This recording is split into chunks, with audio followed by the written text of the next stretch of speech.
ঈদে special dessert না হলে কি চলে? ঈদ মানে আনন্দ, ঈদ মানে খুশি, ঈদ মানে নতুন নতুন রেসিপি ট্রাই করার ধুম। হ্যালো এভরিওয়ান, কেমন আছেন সবাই? আমার নতুন একটি ব্লগে আপনাদের স্বাগত জানাচ্ছি। আজকে আমি আপনাদের তৈরি করে দেখাবো অত্যন্ত সুস্বাদু মজাদার একটি ইউনিক রেসিপি। দুধ সেমাই তো আমরা সকলেই খেয়ে থাকি, কিন্তু গতানুগতিক এই রেসিপি থেকে একটু ভিন্ন আঙ্গিকে আজকে তৈরি করে দেখাবো একটি নতুন রেসিপি। আশা করছি আমার আজকের রেসিপিটি আপনাদের ভালো লাগবে। তো চলুন শুরু করা যাক আজকের রেসিপি। আজকে আমি আপনাদের জন্য তৈরি করে দেখাবো দুধের রসকদম্ব রেসিপি।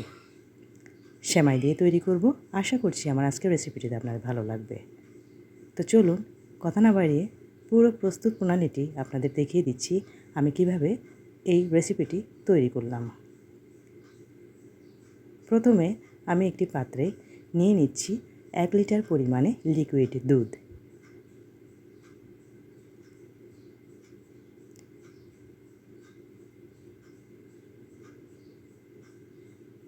এই লিকুইড দুধের সাথে এখন আমি দিয়ে দিচ্ছি ড্যানিশ দুধ হাফ কাপ পরিমাণে। আপনারা চাইলে এখানে ড্যানিশ দুধের পরিবর্তে চিনিও দিতে পারেন। দিয়ে দিলাম গুঁড়া দুধ 3 টেবিল চামচ পরিমাণে।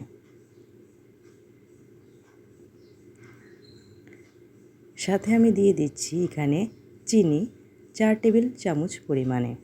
মিষ্টিটা আপনারা আপনাদের প্রয়োজন অনুযায়ী বাড়িয়ে অথবা কমিয়ে নিতে পারেন। দিয়ে দিলাম 2 চিমটি পরিমাণে লবণ। এখন এই সবগুলো উপকরণকে আমি ভালোভাবে দুধের সাথে মিশিয়ে নিচ্ছি।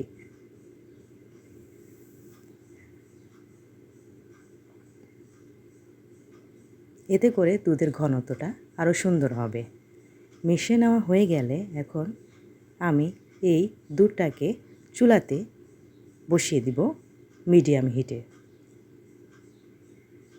তার আগে এখানে আমি ফ্লেভারের জন্য অ্যাড করছি হাফ টিস্পুন ভ্যানিলা এসেন্স। আপনারা চাইলে এখানে এলাচের গুঁড়াও ইউজ করতে পারেন।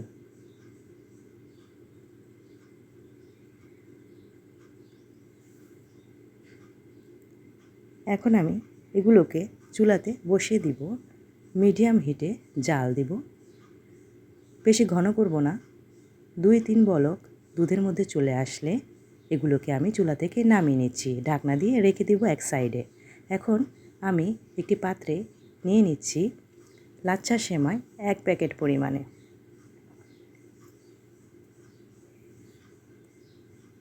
এই লাচ্ছা সেমাই থেকে এখন আমি 2 ভাগে ভাগ করছি। একটি অংশকে আমি গ্রাইন্ডার জারে দিয়ে গ্রাইন্ড করে নিব।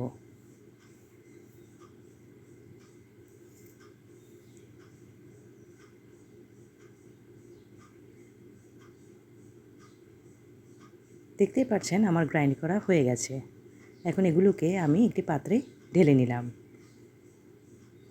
তার সাথে দিয়ে দিচ্ছি 2টি ডিম, নর্মাল টেম্পারেচারে ঢাকা। এগুলোকে আমি একটু 1 চিমটি লবণ দিয়ে ভালোভাবে ফেটিয়ে নিচ্ছি। প্রথমে একটি ডিম আমি দিয়ে দিচ্ছি এই সেমাইয়ের মধ্যে। পরবর্তীতে আমি আরও একটি অ্যাড করব। প্রথমে একটি ডিম ভেঙে নিয়ে আমি এগুলোকে ভালোভাবে মিশিয়ে নিচ্ছি সেমাইগুলোর সাথে।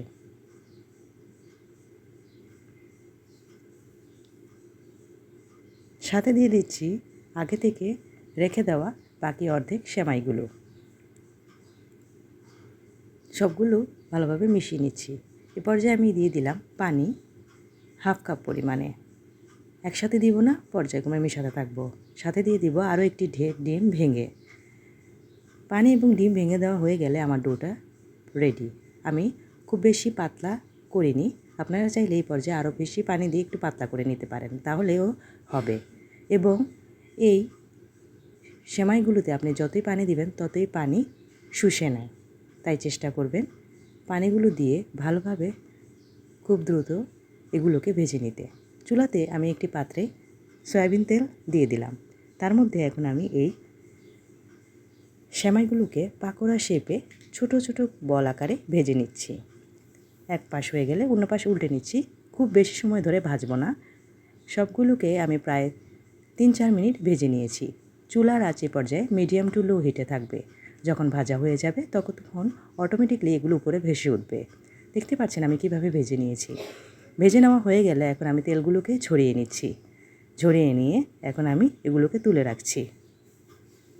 এভাবে আমি প্রায় প্রত্যেকগুলোকেই ভেজে নিয়েছি। এক ব্যাচ ভাজা হয়ে গেলে আমি অন্য ব্যাচগুলোকেও এভাবে ভেজে তুলে নিচ্ছি। আশা করছি আমার ভিডিওটি দেখে আপনারা বুঝতে পারছেন আমি কিভাবে এগুলোকে তৈরি করেছি।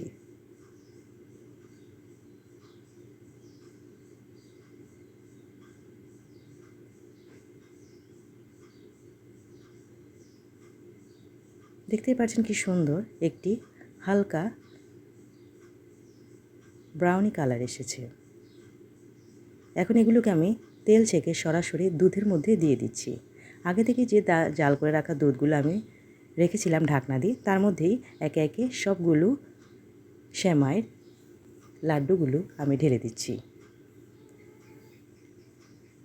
এগুলোকে দুধের মধ্যে আমি ভিজিয়ে রাখবো প্রায় 5-7 মিনিটের মতো। বেশি সময় ডুবিয়ে রাখতে হবে না, কেননা সহজেই এই সেমাই রসগোল্লাগুলো দুধগুলোকে সোক করে নেয়।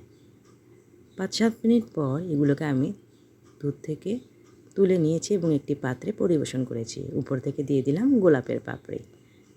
ব্যাস তৈরি হয়ে গেল আমার অত্যন্ত সুস্বাদু মজাদার ঝটপট তৈরি করে খাওয়ার মতো সেমাইয়ের দুধে ভিজানো রসকদম ডেজার্ট আইটেমটি। করছি আমার আজকের রেসিপিটি আপনাদের ভালো লেগেছে। ঝটপট সহজে তৈরি করে বানিয়ে খেতে পারবেন এই রেসিপি এবং অবশ্যই ভালো লাগবে, আমি গ্যারান্টি দিয়ে বলতে পারি। গতানুগতিক রান্না থেকে একটু ভিন্ন আঙ্গিকে আপনারা খেয়ে দেখতেই পারেন। আমি আপনাদেরকে দেখাচ্ছি কত সুন্দরে এগুলো নরম হয়ে গেছে এবং ভিতরে রস একদম টইটুম্বর হয়ে গেছে। খেতেও কিন্তু দারুণ হয়েছে। এভাবে আপনারাও বাসায় ঝটপট তৈরি করে খেতে পারেন। আজকের মতো বিদায় নিচ্ছি। ভালো থাকবেন সবাই। আল্লাহ হাফিজ।